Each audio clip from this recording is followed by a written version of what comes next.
तो अब मुइचिरो जो कि दर्द से तड़प रहा था, फिर कोकोशिबो मुइचिरो से बोलता है कि उससे ऐसे डरने की कोई जरूरत नहीं। अगर बात उसके कटे हुए हाथ की है तो वो फिर से रीजेनरेट हो सकता है। अगर वो डीमन बन जाए तो, और हो सकता है मुजान उसका अच्छे से स्वागत करे और फिर उसे किसी चीज से डरने की जरूरत नहीं। फिर कोकोशिबो मुइचिरो के हाथ को ठीक से बांध देता है ताकि उसके खून का बहना रुक जाए, क्योंकि अगर उसका ज्यादा खून बहा तो वो मर जाएगा। और तभी हम देखते हैं गैन्या को जो चुपके से इनकी बातें सुन रहा था। फिर कोकोशिबो बोलता है कि अगर मुजान ने उसे एक्सेप्ट नहीं किया तो वो मर सकता है, और अब मुइचिरो के पास कोई भी चॉइस नहीं थी क्योंकि उसकी मौत तो निश्चित है। लेकिन अगर मुजान ने उसे एक्सेप्ट कर लिया तो वो बच सकता है। और दूसरी तरफ गैन्या अपने गन को कोकोशिबो की तरफ टांगता है और एक बुलेट फायर कर देता है। लेकिन लिटरली यार कोकोशिबो एक ही सेकंड में गैन्या के पीछे आ जाता है और उससे कहता है कि वो सही कह रहा है ना। कोकोशिबो की प्रेजेंस महसूस करके ही गैन्या की फटके एक हो जाती है, और तभी गैन्या को यह एहसास होता है कि उसके फायर करने से पहले ही कोकोशिबो ने उसके हाथ को काट दिया था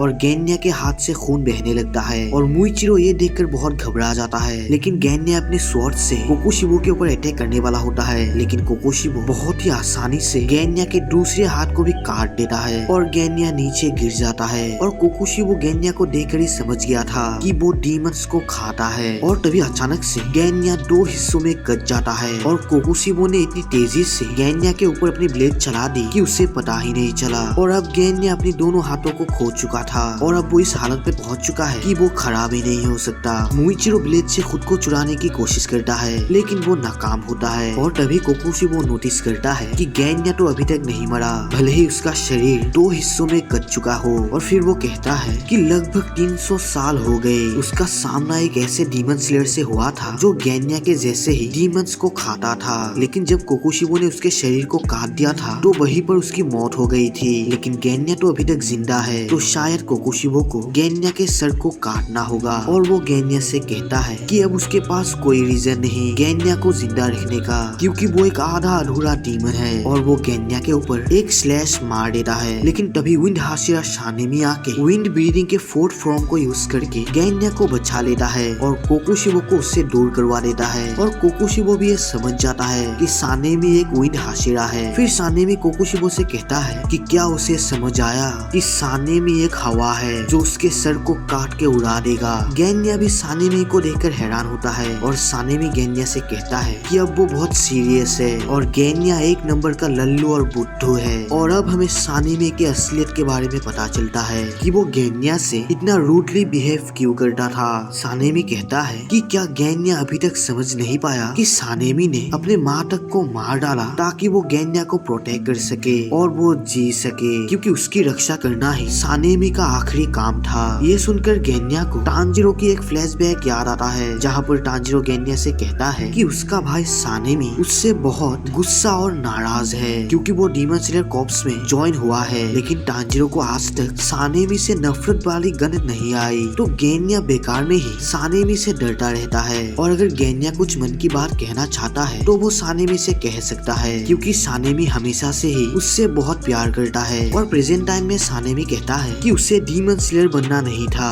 बल्कि उसे तो शादी करके अपने बच्चों के साथ अपनी खुशी भरी लाइफ को जीते हुए बुरा होना चाहिए था। वो खुशी जो वो दोनों अपने माँ को नहीं दे पाए, अपने भाई बहनों को नहीं दे पाए, वो खुशी गैन्या अपने बच्चों और पत्नी को दे। वो तो सिर्फ यही चाहता था और उसे यकीन है कि उसके रहते कोई भी डीमन गैन्या के पास भी नहीं आ सकता। और ये सुनकर गैन्या की आंखें भर जाती है और वो सानेमी से माफी मांगता है। और ये सब देखकर कोकोशिबो कहता है कि दोनों डीमन स्लेयर भाइयों की जोड़ी, इन दोनों ने तो उसकी यादें ताजा कर दी। और अब सानेमी गुस्से से कहता है कि उसकी हिम्मत कैसे हुई उसके छोटे भाई को चोट पहुंचाने की, अब वो किसी भी हाल में नहीं बचेगा। और सानेमी अपने ब्लेड को पकड़ के कोकोशिबो के ऊपर अटैक करने के लिए बढ़ता है और कोकोशिबो सानेमी के ऊपर एक स्लैश मार देता है। लेकिन सानेमी नीचे झुककर अपने ब्लेड को कोकोशिबो के टांग पर ले जाता है, लेकिन कोकोशिबो एक जंप मार के इस अटैक को डॉज कर लेता है। और सानेमी फिर से विंड ब्रीदिंग के फर्स्ट फॉर्म को यूज करता है, जिससे इन दोनों की ब्लेड आपस में भिड़ जाती है। और सानेमी कोकोशिबो के ब्लेड को देखकर हंसते हुए कहता है कि उसका ब्लेड कितना घिनौना है।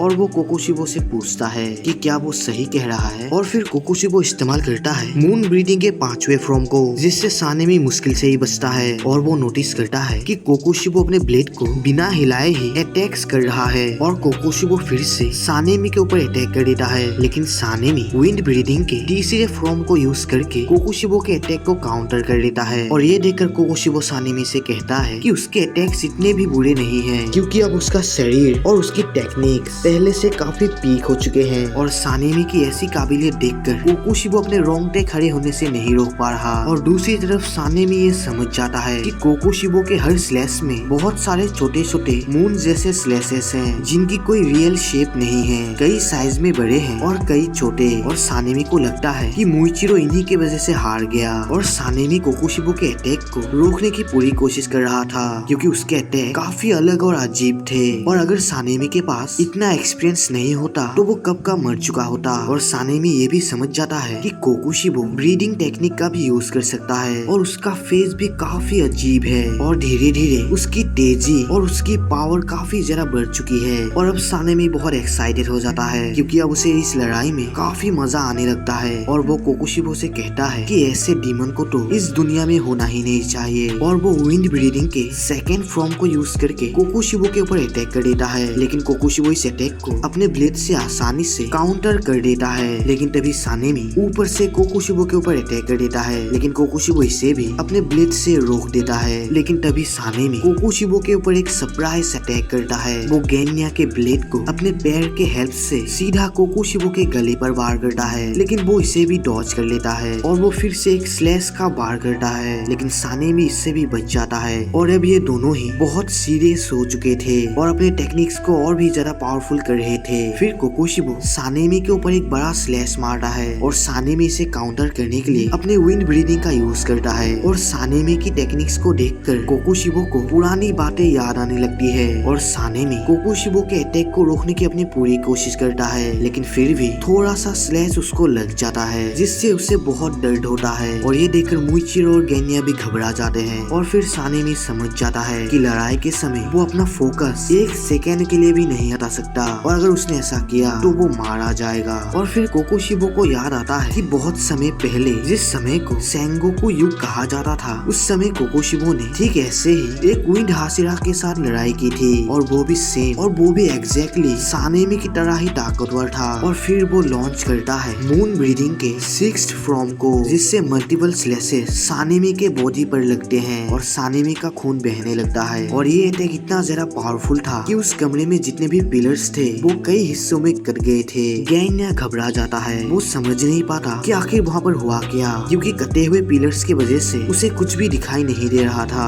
और अब सानेमी के शरीर से खून बहकर फ्लोर पर गिरने लगती है और हम देखते हैं सानेमी के शरीर पर काफी सारे बहुत बड़े बड़े कट्स लग चुके थे और सानेमी पूरी तरीके से खून से धुल चुका था। फिर कोकोशिबो कहता है कि इसमें कोई शक नहीं, सानेमी बहुत ताकतवर है, क्योंकि उसने बहुत देरी तक जारी रखा। और वो बोलता है कि अगर सानेमी ने हिलने की कोशिश की तो उसके शरीर के सभी पार्ट्स निकल के बाहर आ जाएंगे। लेकिन तभी कोकोशिबो को अचानक से अनकॉन्शियस फील होने लगता है। वो समझ ही नहीं पाता कि उससे हो क्या रहा है। लेकिन तभी सानेमी बहुत ही मुश्किल से हंसते हुए बोलता है, रेयर ब्लड फॉर डीमंस, ठीक वैसे ही जैसे बिल्लियों के लिए सिल्वर बाइन पाउडर। और वो अचानक से कोकोशिबो के पास आ जाता है और उसके ऊपर अपने विंड ब्रीदिंग से अटैक कर देता है। और कोकोशिबो इससे बचने की कोशिश करता है, लेकिन वो नोटिस करता है कि उसका शरीर तो उसके हिसाब से काम ही नहीं कर रहा। और फिर सानेमी बोलता है, अरे क्या कोई दिक्कत है, तुम तो लड़खड़ा रहे हो, ऐसा लगता है जैसे मेरा खून अपर मून्स के ऊपर भी काम करता है। और फिर हमें पता चलता है कि सानेमी का ब्लड सबसे ज्यादा रेयर ब्लड है और ये ब्लड काफी कम लोगों पर ही पाया जाता है, क्योंकि अगर कोई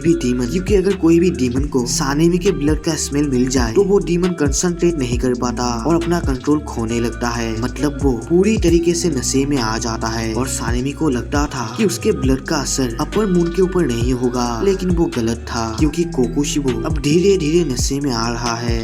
और ये चैप्टर यहीं पर खत्म होता है। अगले चैप्टर के लिए मेरे चैनल को सब्सक्राइब करना ना भूलना। मिलते हैं अगले को नई वीडियो में, तब तक के लिए बाय।